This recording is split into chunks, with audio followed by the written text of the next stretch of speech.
मु उमादेवी बेहरा शेरगढ़ ब्लॉक महिला बीजेडी सभापति। आज आम गहन में आमर प्रिय मुख्यमंत्री श्रीजुक्त नवीन पट्टनायक आमर प्रचार कार्यक्रम आरंभ करने आसी हिंजिली निर्वाचन मंडल जेहेतु से हिंजिली निर्वाचन मंडल एमएलए कैंडिडेट हिसाब से अच्छा से निर्वाचन कार्यक्रम को प्रचार करने आसते जेपरी आमे मैंने तो जानी आमर प्रिय मुख्यमंत्री चिन्ह शंख चिन्ह तो से आमर शंख चिन्ह को किपरि विपुल मात्रा रे भोट दे समस्ते आमर प्रिय मुख्यमंत्री को पुणी थे षष्ठ थर पर निर्वाचित करी आम समस्त ओडिशा रे आमर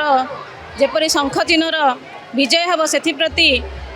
प्रचार करने आम आज यही सभा कार्य आरंभ करथिले आमर प्रिय मुख्यमंत्री एवं आमर एमपी महोदय आम सहित थिले रंजिता भौणी से शंख चिन्ह आम जे भली भाव में आमर मुख्यमंत्री को आम निर्वाचित करवा से भली आम आमर प्रिय एमपी महोदय को रंजिता साहू भौणी को आम जितेबा समस्ते आज यही शंख चिन्ह भोट देवा जोड़ी शंखरे जेपरी आमे खाली शेरगढ़ हिंजिली निर्वाचन मंडल नुहे ओडिशा रे मध्य जेपरी शंख चिन्ह जितिब शंखर विजय हेब आम चिन्ह शंख चिन्ह।